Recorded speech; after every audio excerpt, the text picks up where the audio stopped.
So, on this episode of Bedtime Comics with a Redneck, we will be reviewing Volume 1 of Task Force Z, Death's Door. It doesn't say it's Volume 1, at least not right here, but it is Volume 1. There's 2 volumes. This is Volume 1. You can pick this up if your Ollie's still has it. I picked it up at Ollie's for like $6 or $7.99. Both of them, as a matter of fact. Do yourself the justice of picking them up. So we have the slip cover. It's pretty nice. Shows some of the members of the team right there: Man Bat, Arkham Knight, Red Hood, Bane, Sundowner, Bloom, and of course Red Hood. So the roster changes here and there, but we'll get into that in somewhat of a degree. I won't go into too heavy of spoilers. There are some things I have to talk about just for the story. So here's your end flaps. You got Red Hood on one, and you got this cool little image of Bane. And yes, this does take place after, what's that one shot that happened? Where the Arkham Asylum was thought to be gassed by Joker, and it killed Bane. I can't remember offhand what it was, but it was a one-shot issue that come out. That is not collected in here. But Bane, like I said, there's some spoilers coming. So Bane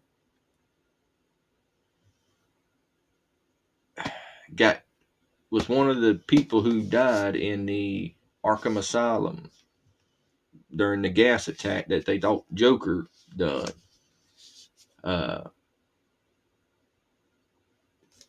This takes place after Tom King's Batman, so Bane is still responsible for killing.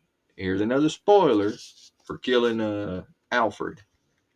So that plays a part in this story at one point. And I won't spoil that moment for you because it is a Red Hood doesn't have a lot of touching moments, but that is a good moment for Red Hood to show that he still cares about somebody.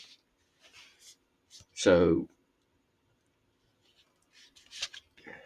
we'll look at the under the dust jacket. You got this nice little image of the team.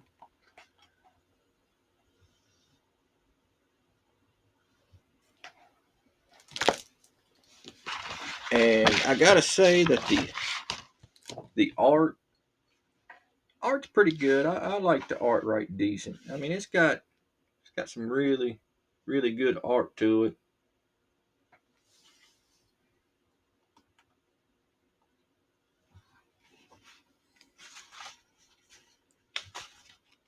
But the premise of the story is they're using something called Lazarus resin, and you can bring the dead back to life. It's a lot like the story reminds me, if you've ever read the Amazing Spider-Man clone. It's not Clone Saga, it's Clone Conspiracy, where the Jackal could give these dead clones a pill every day to keep them alive. That's how this is as long as they're getting their resin pills every day or shots or whatever, like, they'll keep living. If they get enough of it, it will make them completely healed and human again. But they keep them kind of in the middle to where they force them to work for them. But Red Hood goes in to investigate. He's sent in by Batman, and It's got, we went over the Batman villains. It's got a good list of villains. It's a very slow burn. The very beginning, I won't say it's boring, but your first issue or two, there's not a lot going on action wise. But once you get to about third issue, something like that, because you do have a couple of material from like Detective Comics, backup stories in the front that kind of build the story up. But once you get to like issue 3, I mean, it starts booming pretty good on action. You have a lot of people get killed and brought back because as long as they keep the head intact, they can bring the rest of it back. It's very, very brutal. Uh, it, it's a better story than I thought it would be.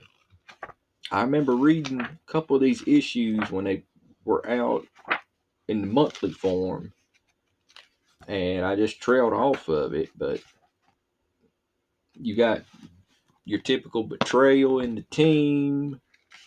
Uh, you've got bonding between people that wouldn't normally have bonding between them. I mean, there's not a lot more I can get into the story. I mean, when you find out who they're working for, you find out in like issue 4 or 5, something like that. That's a pretty big twist in the story. And then you find out who he was working for and with, and it's like that's an even bigger twist in the story. And now there's still this over and over there of there's somebody over this. So it's one of them somebody over somebody over somebody, but it's not boring.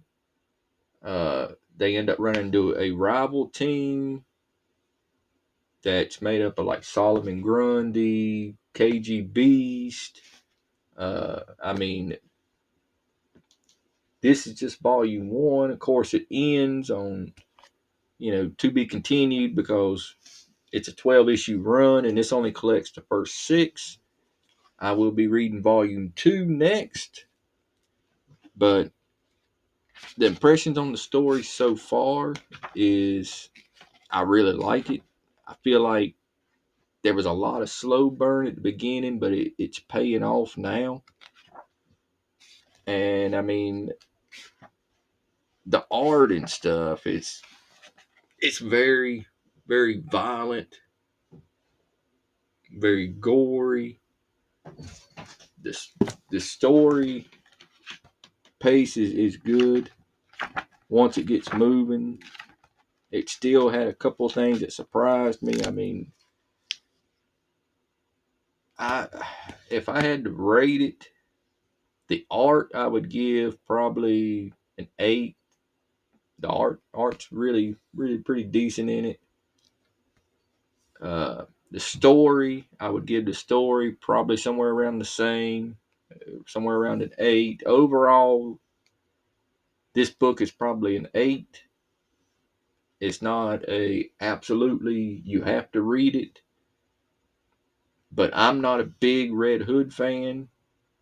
But I like the idea of all these Batman villains working together, and it paid off so far. Like it's been a very, very good read. It's actually got me invested in some of these characters I wouldn't normally get invested in. So if you can find it at Ollie's or find it eBay, Amazon, whatever, if you can find it for a good price, I highly recommend picking it up.